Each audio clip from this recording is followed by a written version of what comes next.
귀찮은 걸 조금만 이겨내면 사랑이 됩니다. 귀찮은 걸 해주는 게 사랑이에요. 막 큰 걸 해주는 게 사랑이 아니라 귀찮은 거 해주는 거예요. 그러면 그게 사랑입니다. 남편이 아내를 위해서 설거지 해주는 거, 여러분 그게 사랑이에요. 이 아빠가 엄마가 뭐 이것 좀 하자 그럴 때 아이 자녀들이 귀찮은 거 있잖아요. 그러면 부모님한테 그냥 해줘 버리세요. 그럼 그게 사랑이 됩니다. 부모님한테는. 우리 그러면 다시 한번 해볼까요? 이 좋은 가을날 오신 여러분을 환영합니다. 오늘 행복하길 바랍니다. 그러니까 여러분이 저를 되게 막 사랑한다고 막 느껴져요. 네, 감사합니다. 오늘은 추수감사 예배로 드리는데요. 교회에는 1년에 가장 큰 중요한 절기 4개 절기가 있어요. 이 절기라고 뭐냐면 이 축제입니다. 축제 예배인데요. 부활절이 있고 그리고 한 해 첫 번째 소산을 하나님께 감사로 드리는 맥주 감사절이 있고, 그리고 한 해 동안의 모든 소산을 기쁨으로 감사로 드리는 추수감사절, 오늘이 바로 이 추수감사 예배고요. 그리고 예수님의 탄생하심을 감사하고 기뻐하는 성탄절이 있는데, 이번 추수감사절을 어떻게 함께 기뻐하고 감사할까 생각해 보니까 이 기쁨을 우리만 서로 우리끼리만 좋아하는 것은 좀 이기적인 것 같다. 그래서 이 감사를, 이 행복을 우리 이웃들에게, 가족들에게 함께 나눴으면 좋겠다 해서 이 추수감사 예배를 한가족 케이크 예배로 드리기로 했습니다. 오늘 아주 오랜만에 나오셨거나 아니면 처음 나오셨거나 억지로 끌려왔거나 아니면 뭔가에 유혹돼서 왔거나 하신 그런 분들 있으시면 한번 같이 오신 분이 손 한번 들어봐 주세요. 네, 같이 한번. 본인이 손 들어도 괜찮아요. 네네, 감사합니다. 또 거기도 있고, 네 여기도 있고, 네 여기도 있고, 네 감사합니다. 여러분 여기에 있는 의자가 총 183개입니다. 그리고 보조석까지 다 합치고 저기 뭐 잠옷이 앉고 그러면 한 200명 좀 넘게 앉을 수 있는데요. 저희 교회가 에어는 다 합치면 230명이에요. 그런데 오늘 VIP로 오시겠다고 하신 분들이 72명이 약속되어 있었는데 얼마나 와 있는지 모르겠지만, 그러나 적어도 여기 어딘가는 이 자리에 앉지 못하고 여기저기에서 지금 어떻게 귀동냥으로 예배드리고 하고 또 이렇게 위에서 섬기시고 준비하고 있는 분들이 있습니다. 여기 함께 앉아있지 못하지만 함께 예배하고 있고 준비하고 있고 섬기고 있는 분들을 위해서 이 시간 한번 격려의 박수 한번 부탁할까요? 네.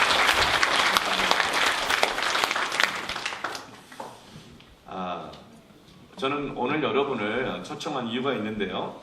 저는 오늘 여러분에게 행복이라고 하는 주제로 말씀을 드리고 싶습니다. 사람들은 행복하기 위해서는 3가지 조건을 가지고 있어야 된다고 생각하는데요. 첫 번째가 돈입니다. 돈이 있어야 행복하다고 생각하고요. 그리고 두 번째가 권력이에요. 힘이 있어야지 행복하다고 생각하고, 세 번째 뭐니 해도 즐거워야 된다. 쾌락이 있어야 그게 행복이라고 생각합니다. 여러분 돈이 있으면 무엇이든지 할 수 있죠. 사람들이 불행하다고 생각하는 이유는 내가 돈이 남보다 적기 때문에, 필요한 만큼 그 돈이 없기 때문에 불행하다고 생각합니다. 또 권력은요, 우리에게 사람의 자존심을 세워주고, 권력은 사람들이 나를 따르게 해서 권력이 있으면 내가 끼칠 수 있는 영향력의 범위가 넓어지기 때문에 행복해질 거라고 생각합니다. 또 사람들은 쾌락을 가지려고 하죠. 왜냐하면 쾌락은 즐거움과 기쁨을 주기 때문에 쾌락하는 만큼 행복할 거라고 생각합니다.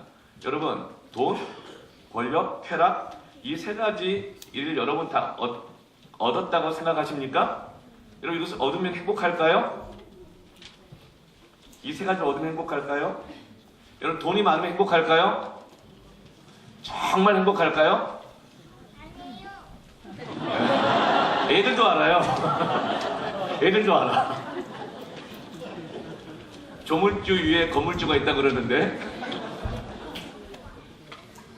전세자보다 자가를 가진 사람이 더 행복할까요?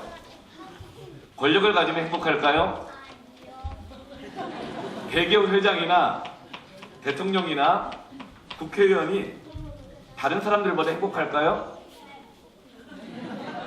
그러나 그들에게도 우리가 알지 못하는 깊은 고민이 있습니다.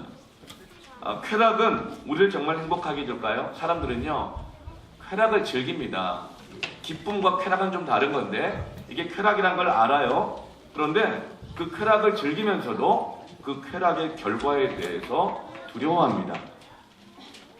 사람들은 돈과 권력과 쾌락을 행복하기 위해서 평생 추구하지만, 그러나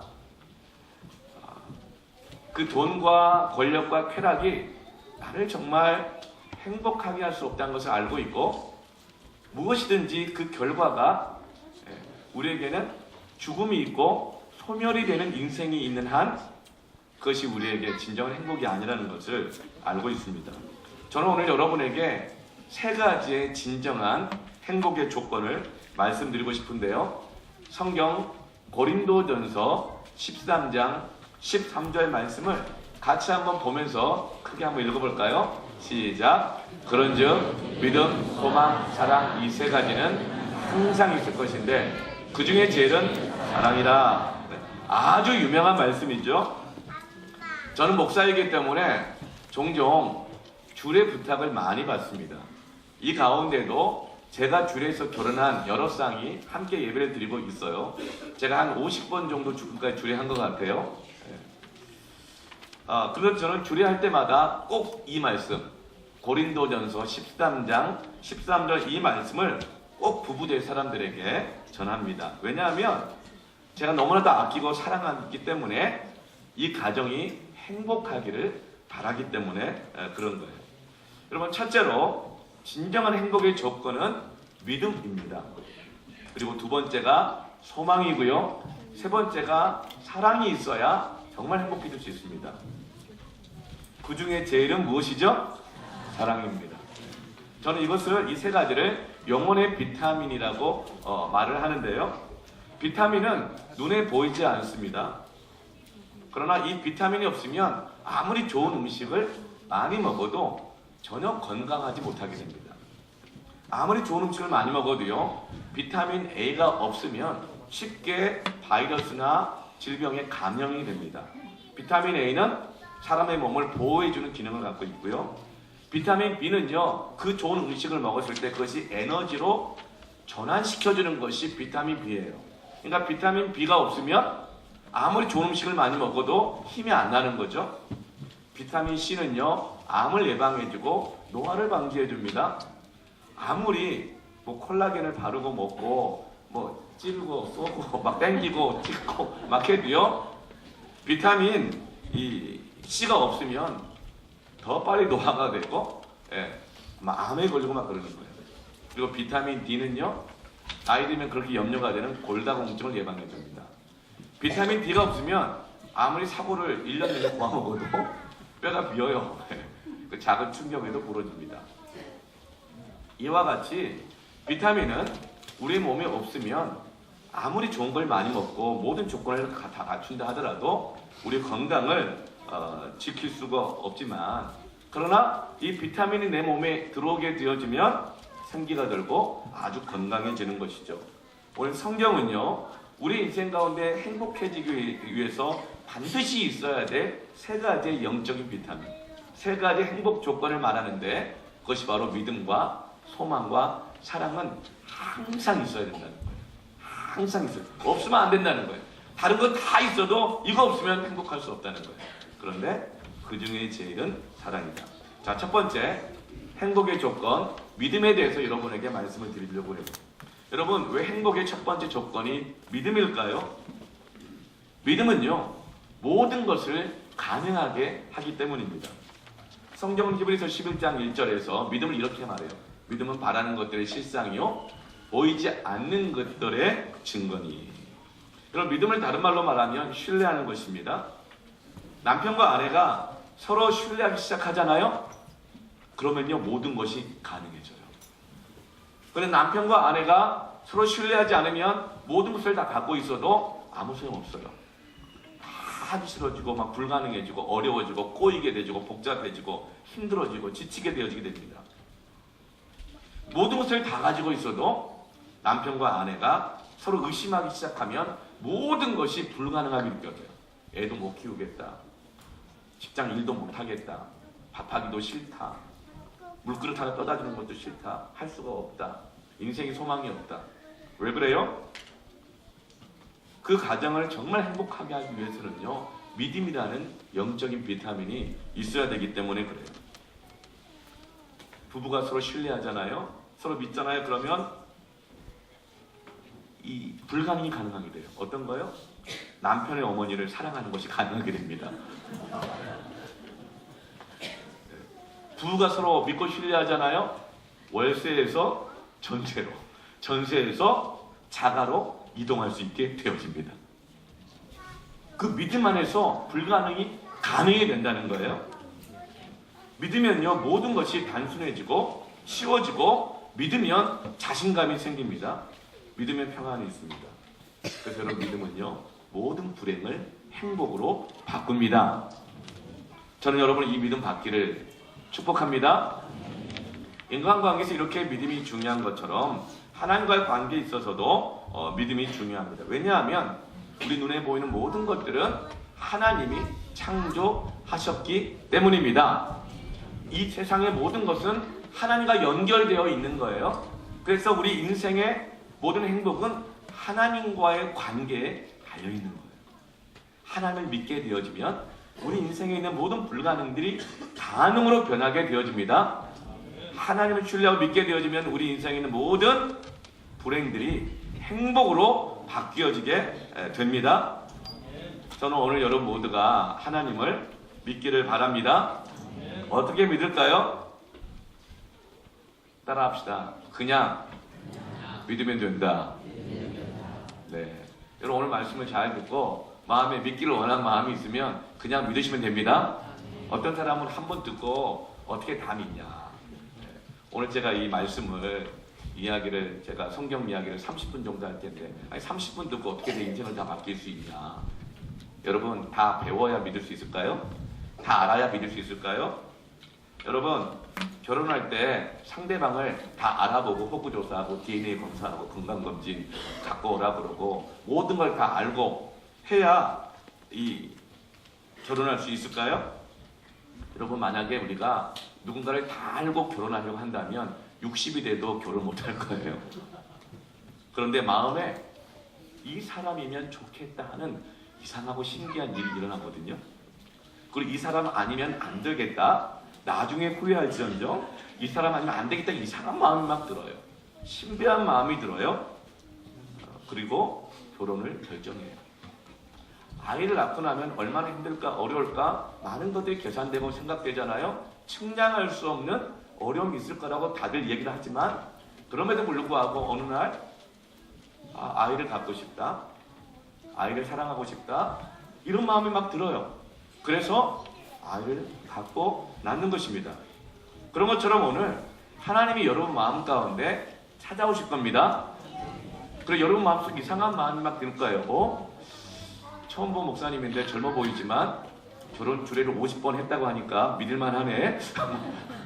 이런 자기 인생을 맡기면서 50번 주례를 부탁받은 사람들이 많지 않다고 생각하는데요. 예, 믿을만 하네. 하나님 믿고 싶네. 나도 그런 불가능이 가능으로 바뀌고 불행이 행복으로 바뀌는 인생을 살고 싶네. 이런 마음이 생기면요, 그냥 믿으시면 됩니다. 저도 지금부터 약 29년 전에 여러분과 같이 하나님께서 제 마음속에 찾아오셔서 29년을 믿기로 결정했어요. 네. 그럴 때 내 인생에 정말 변화가 있어요. 모든 불행이 행복으로 바뀌어요.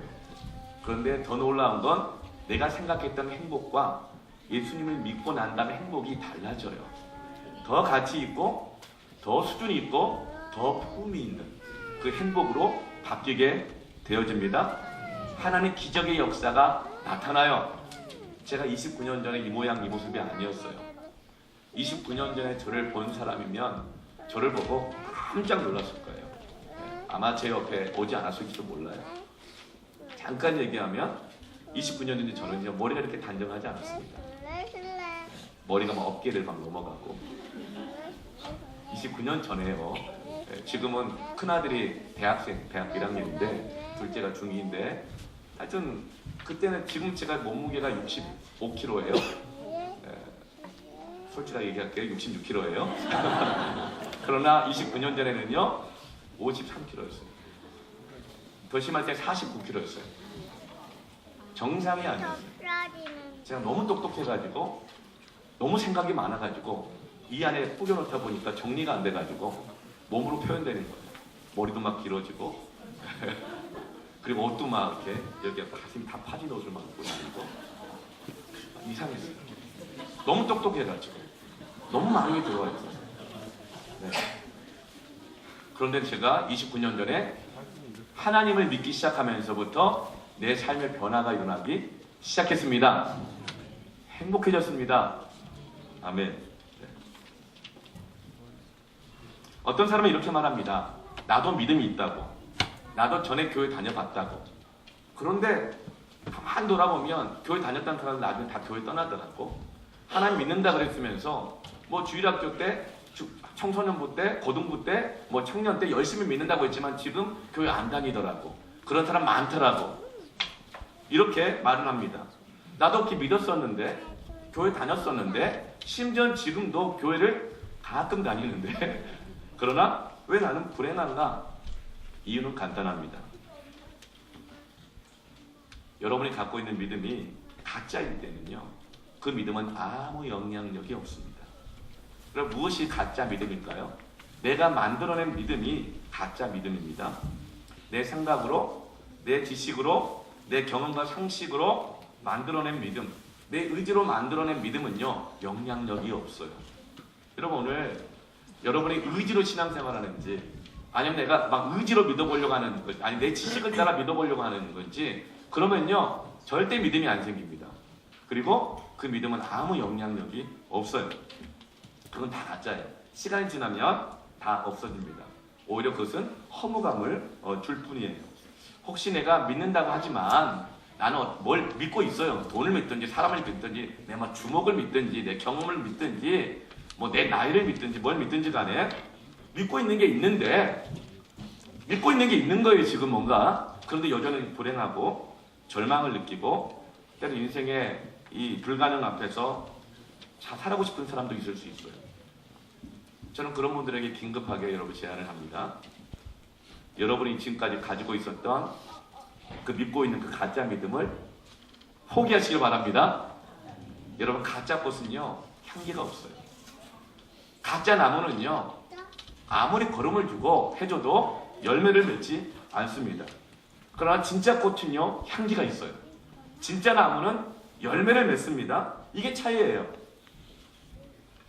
여러분, 하나님이 주신 믿음을 가지게 되어지면 향기가 나기 시작합니다. 악취가 사라집니다. 그리고 열매가 있습니다. 무기력이 사라지게 되어집니다. 행복이 오게 되는 거예요. 마음의 불안이 사라지게 됩니다. 어둠의 세력이 떠나게 되고요, 절망이 떠나게 되는 줄 믿습니다. 제가 그랬다니까요. 몸무게 49kg에 약물 중독에, 그 약물 중독은 뭐 마약 이런 거 아니고요. 네. 그리고 정말 정신적인 수많은 고통 가운데 있었던 제가, 모든 관계가 다 차단되어 있었던 제가 하나님을 믿자, 그 믿음이 들어오자 내 삶이 바뀌기 시작하는 거예요. 그러면서 50쌍이나 저한테 결혼 주례를 부탁하잖아요. 그 젊은 사람들만 뜻만 맞아 부탁하겠어요? 그 부모님이 동의하지 않으면 어려운 거잖아요. 얼마나 행복한 인생으로 바뀌게 되어집니까? 여러분, 이 믿음을 갖고 싶지 않으세요? 정말 행복해질 믿음 말이죠. 네, 하나님이 주신 믿음을 받기로 결정하는 그 순간 여러분의 마음속에 하나님이 믿음이라고 하는 씨앗을 주십니다. 하나님은요, 믿음을요 완성품으로 주시는 것이 아니라 씨앗의 형태로 주시거든요. 씨앗을 심으면 당장 꽃이 피는 것이 아닙니다. 여러분의 인생이 믿는다고 해서 바로 하루아침에 달라지는 것은 아니에요. 마치 오늘 내가 임신했다고 해서 바로 내일 아기를 낳는 것이 아니고 10달을 기다려야 합니다.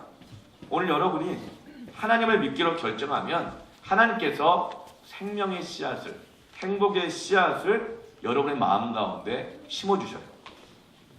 그리고 그 씨앗이 자라면서 여러분의 마음을, 인격을 삶을 인생을 바꾸어 주는 것입니다. 여러분 생명이 씨앗으로 심겨지면 임신하면 여인의 몸의 형태가 달라져요.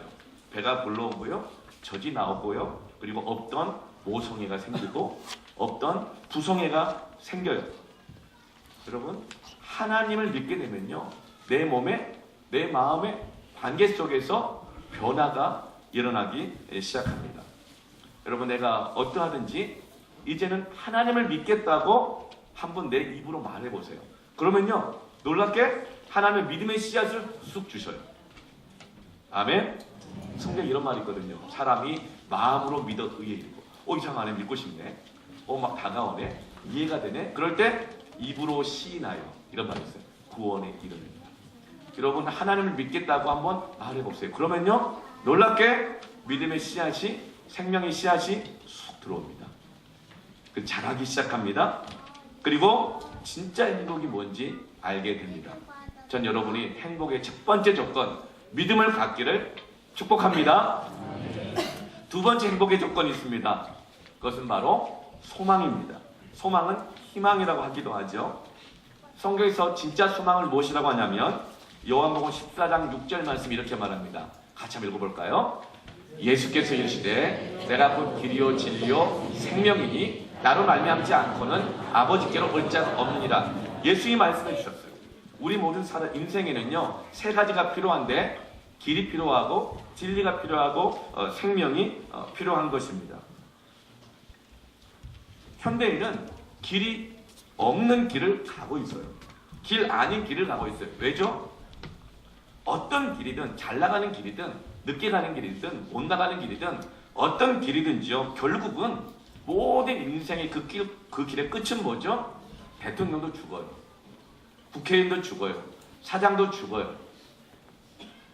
이 땅에 누렸던 모든 이런 업적들이요 다 소멸돼요. 인생의 모든 길은 무엇과 연결되어 있어요? 결국은 죽음과 소멸과 허물하는 낭떠러지와 만나게 되는 거예요. 그래서 사람들은 그렇게 나를 행복하게 할 거라고 믿고 추구했던 것을 추구하고 있지만 결국에는 좌절하는 거예요. 해봤더니 소용없더라, 결국 허무하더라, 이렇게 말하는 거예요. 그런데 예수님께서 말씀하셨어요. 나는 뭐다? 진짜 길이라는 거예요. 행복으로 이어지는 길이 바로 예수님이라는 거예요.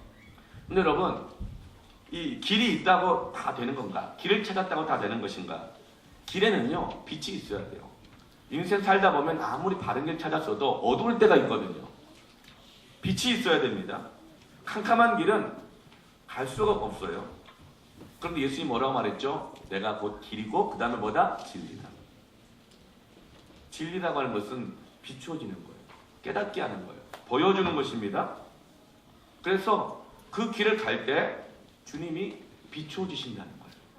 인도하기 시작한다는 거예요. 인도하기 시작한다는 겁니다. 제가 목사가 될 줄은 저도 몰랐고 우리 부모도 몰랐고 아무도 그렇게 생각 못했어요. 네. 제가 살아가면서 저 나름대로 인생의 꿈과 비전이 있었거든요. 이게 내 길이다 라고 생각을 했어요. 그런데 제가 예수님을 믿는 그 순간부터 예수님께 정말 비추어 주시는 거예요. 비추어 주시는 거예요. 저는 예수 믿기 전에는요 시험이란 시험에는 다 떨어졌어요. 너무 많이 떨어졌어요. 그런데 제 인생에 바뀐 놀라운 큰 변화 중에 하나는요, 예수 믿고 난 다음에는요 운전면허 시험을 포함해서 떨어져 본 적이 없습니다. 네. 그때마다 하나님이 비춰주셔서 인도하신 거예요. 네. 여러분, 길을 발견하고 빛이 있으면 하나님께서 이 길을 가다가 막히면 다른 길을 또 비춰서 보여주십니다. 네. 그래서 인생은요, 예수님을 만나면 어떤 막다른 골목에 만나도 실패는 없는 거예요. 거기에 새로운 길이 있습니다. 그런데 길이 있고 빛이 있으면 다 되는가? 예수님이 말씀하셨어요. 내가 곧 길이요 진리요 그다음 무엇이다? 생명이다. 나는 생명이다. 나는 힘이다. 길이 있고 진리가 있어도 비추어 주어도 그 길을 갈 수 있는 생명이 없으면, 힘이 없으면 소용이 없잖아요. 근데 예수님이 뭐라고 말씀해 주셔요? 길을 찾고 있는 자들아, 나를 통해서 길을 찾게 될 것이다. 어두워서 어떻게 될지 모르는 사람들아, 내가 너희를 비추어 줄 것이다. 어딘지 알고 어떻게 해야 될지도 알겠지만 할 힘이 없는 사람들아, 내가 너희들에게 생명이 되어 주겠다. 그래서 바로 예수님이 우리의 행복의 조건, 소망이 되는 것입니다. 길과 진리와 생명이 있다는 것이야말로 소망인 것이죠. 소망이라고 하는 것은 이 길 끝에 무엇이 있는지를 아는 것입니다. 인생의 절망은 내일이 없다고 생각할 때예요. 그래서 여러분, 우리 모두에게는 소망이 필요합니다. 아이들도 자녀들도 어른들도 모두가 다 소망이 필요해요. 사람이 왜 자살을 할까요? 혹시 이 중에서 이번 주 중에 자살할 계획을 갖고 계시는 분 혹시 계세요? 그런데 여러분, 사람들이 의외로 죽을 생각을, 계속 죽음을 생각하는 사람이 의외로 많아요. 그래서 이렇게 말해요. 돈 없어 죽겠다. 아파서 죽겠다. 속상해서 죽겠다. 왜 그래요? 참 소망이 없기 때문에 사실 죽음을 계속 생각하고 있는 거예요. 그리고 죽겠다 하는 사람은 뭐죠? 죽음을 두려워하고 있는 거예요. 이 길 끝이 죽음이 될까봐, 이 길 끝이 절망이 될까봐, 이 길 끝이 내가 아무것도 할 수 없는 어떤 허무한 상황이 될까봐 두려워하고 있는 거예요. 그러나 여러분, 인생의 모든 길 끝에는 사망과 절망과 소멸이 있지만, 그러나 주님이 말씀해 주셨어요. 내가 그 길 끝에서 내가 소망이 되어 주겠다. 아멘. 네. 그래서 여러분, 하나님을 믿으면요, 미래에 소망이 생깁니다. 소망을 다른 말로 말하면 이 비전과 꿈이에요. 그런데 대부분의 사람들이 나는 희망이 있다 말하고 하면서도 그렇게 무기력해하고 좌절하는 이유가 뭘까요? 첫 번째, 믿음과 같이 가짜 희망을 갖고 있기 때문이에요. 가짜 소망이요. 여러분, 가장 불행한 희망은 뭘까요? 가짜 이 희망은 뭘까요? 그것은 바로 약속이 없는 거예요. 약속된 것이 없는 것은 여러분, 신기루와 같고 안개와 같은 것이고, 결국은 그 희망과 소망은 우리를 좌절하게 할 것입니다. 그러나 성경은, 하나님은 말씀해 주셔요. 이 길 끝에는 천국이 있다. 그리고 믿는 자에게는 구원이 있다. 여러분, 이 약속을 믿는 사람들은요, 지금 내가 가는 길이 막혀 있다 하더라도 하나님이 그 길을 인도해 주실 것이기 때문에 흔들리지 않습니다. 속은 상해요. 힘은 들어요. 그러나 그것 때문에 절망하고 좌절하고 자살하고 막 이러지 않아요. 여러분, 하나님이 주시는 참된 소망을 가지시기를 축원합니다. 하나님 주시는 약속을 붙드시길 바랍니다. 아멘. 세 번째 행복의 조건은요, 바로 사랑입니다. 믿음, 소망, 사랑, 그 중에 제일은 사랑인데요. 왜 그 중에 제일을 사랑이라고 말할까요? 믿음은 불가능을 가능하게 해요. 희망은 미래의 비전과 꿈을 줘요. 그렇다면 사랑은 뭘까요? 왜 사랑이 제일이라 그럴까요? 인생의 가장 큰 불행은 뭡니까? 그것은 바로 인생의 모든 불행의 근본적인 원인이 되는 것은 죄 때문에 그래요. 모든 것을 다 가져도요, 심지어는 믿음을 가지고 소망을 가져도요, 이 죄의 문제를 해결하지 못하면 우리는 행복할 수가 없어요. 여러분, 사람이 사람에게 짓는 죄가 있죠. 도둑질, 살인, 간음, 거짓말, 시기, 질투, 폭력, 살인. 모든 것을 다 가졌는데 사람이 사람에게 짓는 죄 중에 이 한 가지만 갖고 있어도요, 모든 걸 가지고 있는 그 모든 게 다 아무 소용 없어져요.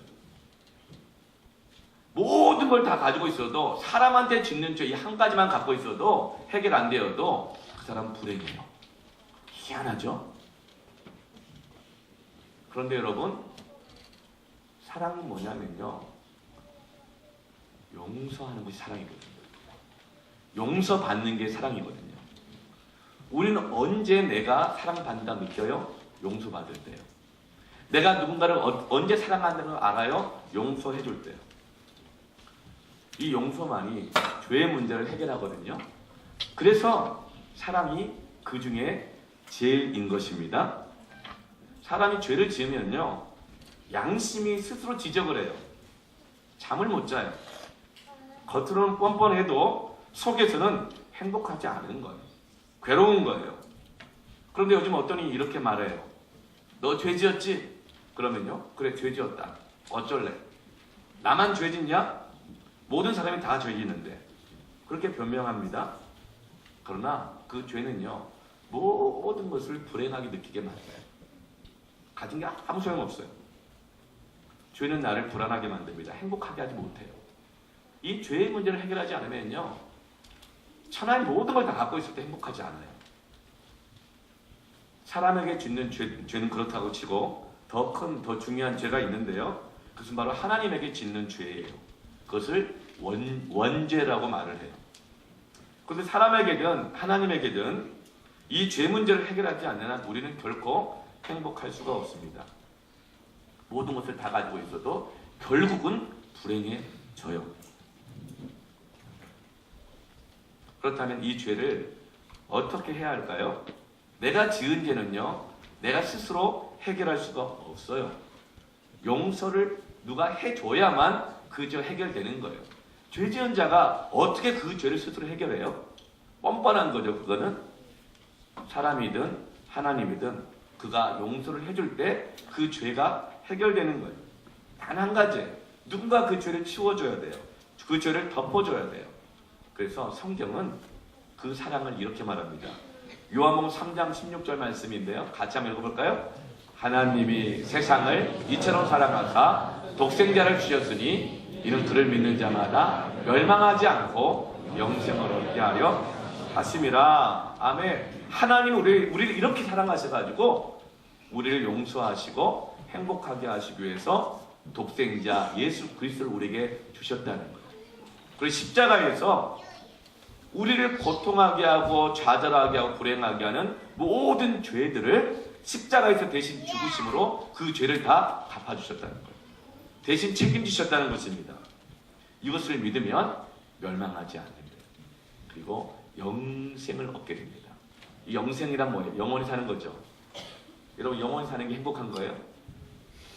막 가난하고 막 아프고 맨날 속상하고 막 미워하고 시기하고 욕심 부리고 열등감 빠져있고 그렇게 영원히 살면 그게 행복이에요? 아니죠. 이 영생은 그냥 오래 사는 영생이 아니에요. 이 영생은요, 영원한 행복이 있는 삶이란 뜻이에요. 여러분, 예수님이 내 죄를 위해서 대신 죽어주셨습니다. 그걸 믿으면요, 내 인생의 모든 불행이 씻겨져 나가요. 내 삶에 있는 모든 죄악들이 덮어지게 되어져요. 그리고 우리에게 영생이 주어지게 됩니다. 저는 지금도 영생을 누리고 있어요. 이 영생은요, 하나님이 내게 주신 생명이거든요. 이미 시작된 거예요. 그리고 이 영생은 계속 이어질 겁니다. 제가 죽어도 다시 부활하게 될 것이고, 그리고 천국에서 이 영생을 계속 누리게 될 거예요. 여러분이 이 영생의 길을 같이 가기를 축복합니다. 아멘. 진짜 사랑은요, 용서하는 거예요.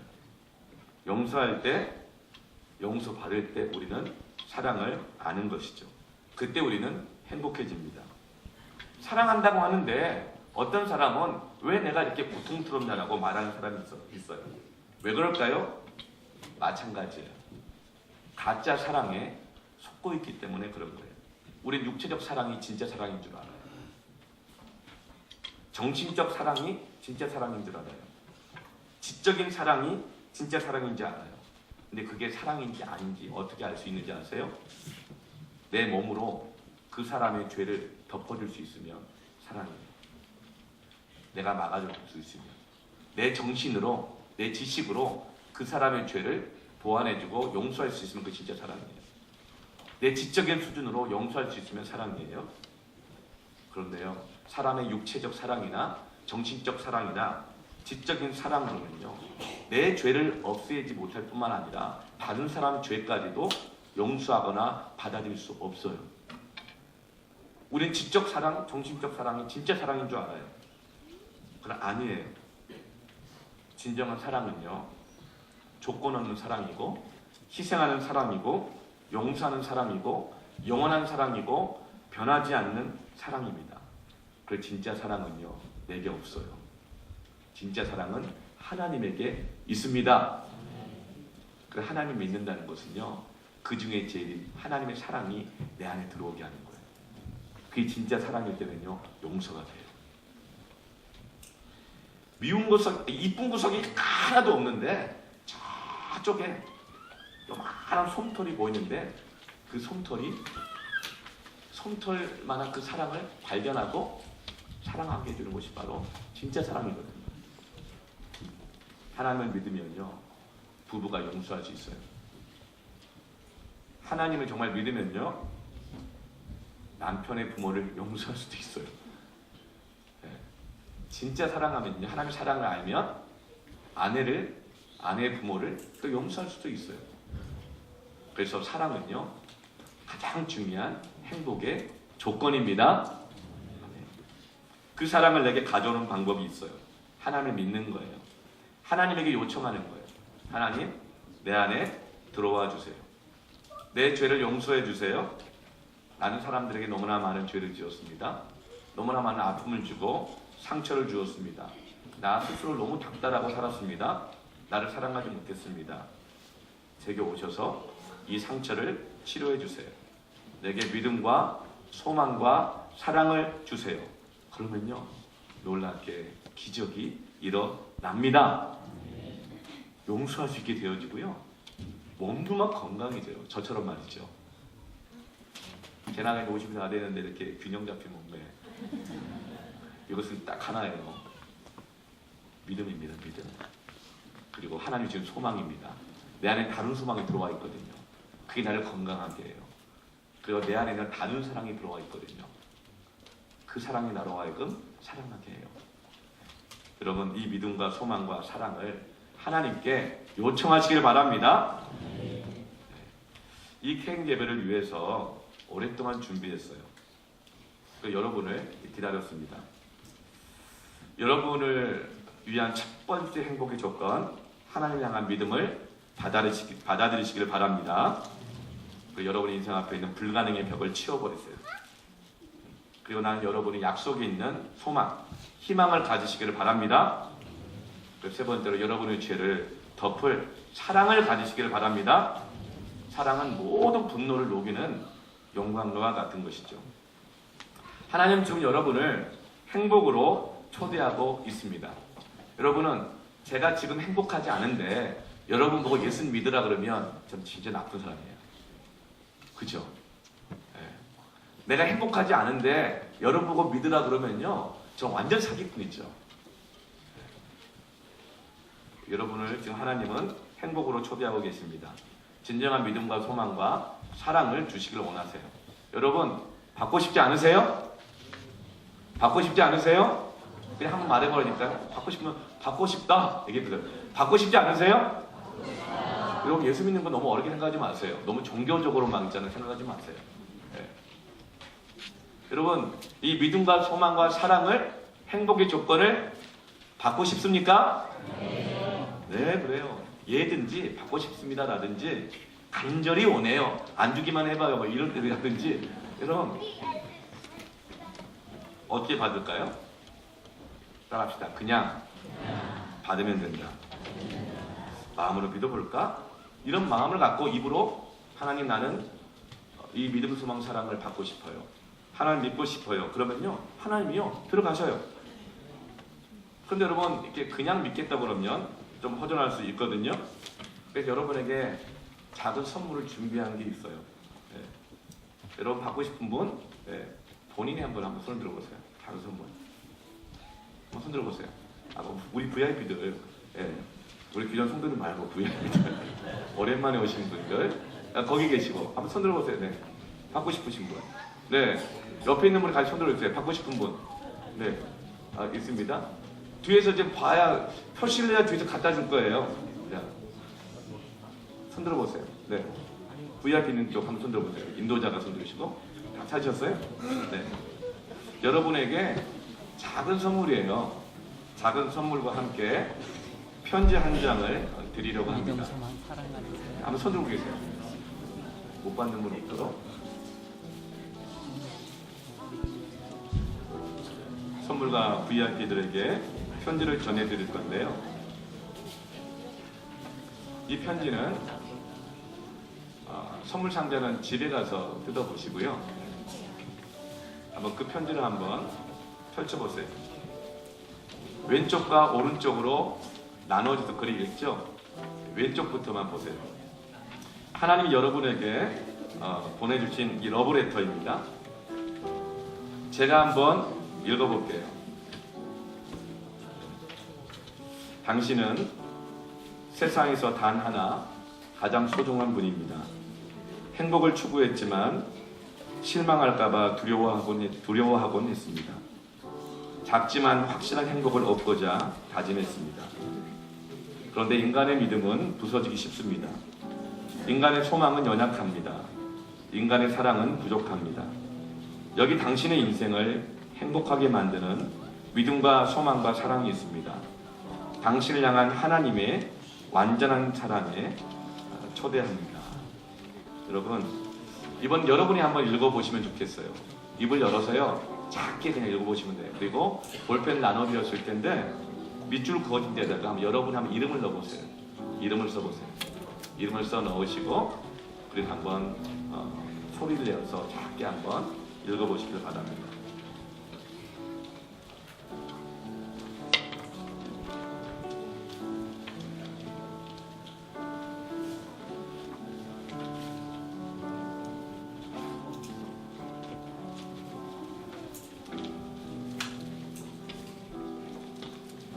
읽어보세요. 네.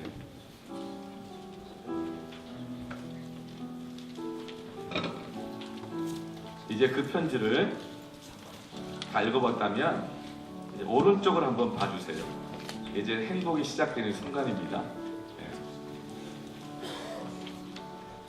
여러분이 행복이 시작되도록 돕기 위한 질문이 4가지가 있는데요. 그 중에 한 가지에만 동그라미를 해주세요. 첫 번째로 오늘 목사님 말씀을 통해서 믿음과 소망과 사랑에 대해서 관심이 있고 예수 그리스도를 믿고 싶습니다 하면 거기에다가 1번에 네모칸에 동그라미 한번 치시고, 두 번째는 내가 믿기까지는 아직 결정하지 못하겠지만 하나님에 대해서 앞으로 계속 알아가고 싶은 마음은 있습니다. 그러면 두 번째에다 동그라미 놨어요.